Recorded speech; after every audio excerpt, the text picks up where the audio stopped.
This is a 3-minute look at the different traffic calming designs in the vicinity of the Concord Library on Wellbank Street and Flavelle Street. It doesn't look at every traffic calming device in these streets, and it also doesn't look at the additional designs in other nearby streets. You can classify these into the following categories. 1. Closed garden island. 2. Closed concrete island. 3. Open marked cyclist cut through. 4. Cut through with indeterminate status. Those with an indeterminate status can have garden islands or concrete islands. The last category is what I would term the open concrete trap. Let's ride up and down the streets and have a closer look. We start on Wellbank Street near the library heading towards Majors Bay Road. There are 2 traffic calming devices and both feature no cut through for cyclists. One has a garden island and the other a solid concrete island. Nothing too controversial so far. When we go through the roundabout, on the far side we find a concrete island with a cutout for cyclists. This is marked with a clear bicycle symbol. If we do a U-turn and approach from the other direction, there is another concrete island at the roundabout entrance. There is room to ride through the gap between the island and the curb, but only just, and it is not marked as a cyclist cut through.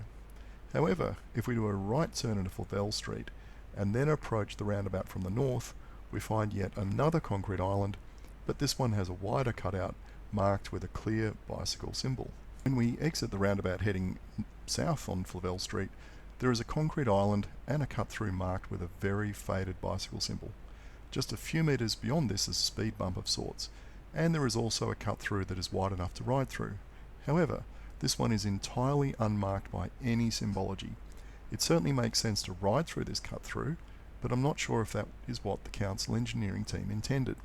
Is this supposed to be a cut-through for cyclists or not? Just past the corner of High Street there is another speed hump, and this is what I would term a vicious concrete trap for cyclists. There is a wide cut-through between the island and the curb, and given what we have just experienced, it makes sense to continue on this line and to take the cut-through.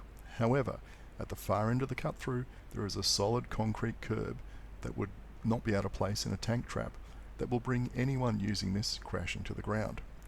If we continue south past Fairview Street, we find yet another speed bump, but this one has an ordinary cut-through with no surprises lurking at the far end for cyclists. Again, this is unmarked. Now that could be because it was never intended for cyclists, or it is intended for cyclists and the bicycle symbol has simply faded away to nothing. If you can ignore the leaf litter in the cut-through, it is quite okay to ride through. To confuse things even more, as we continue south we find yet another speed bump, but this one has a closed island design on both sides. So, in one short stretch of road, cyclists have to contend with 1. A marked cut-through. 2. An unmarked cut-through that is quite safe and sensible to use. 3. A completely unsafe cut-through that is an accident waiting to happen. And 4. A speed bump with no cut-through. Of course I missed 5, which was another unmarked cut-through. After doing a U-turn and heading back towards the library, we find that the cut-through on the way back would be usable if not for the car parked on the far side. When we approach the tank trap heading north, we see the same mysterious curb blocking access to the cut-through. Apart from causing injury to cyclists, it's not clear what this is designed to do. At the entrance to the roundabout, we find not 1 but 2 islands and a very faded bicycle symbol.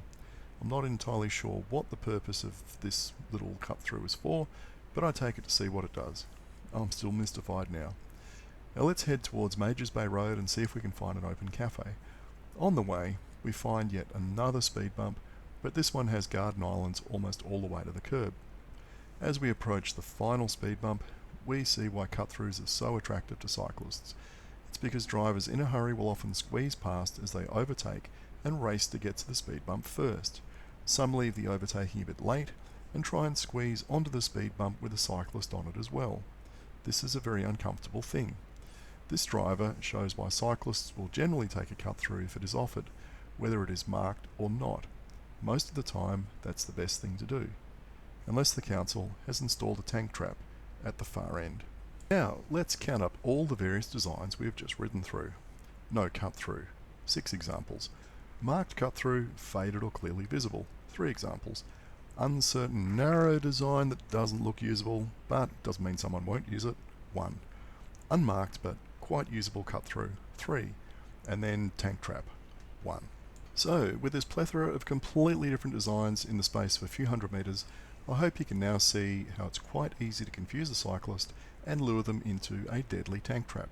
The lack of a clear and consistent design approach is baffling, and it certainly needs remediating before more people are injured by these clearly dangerous designs.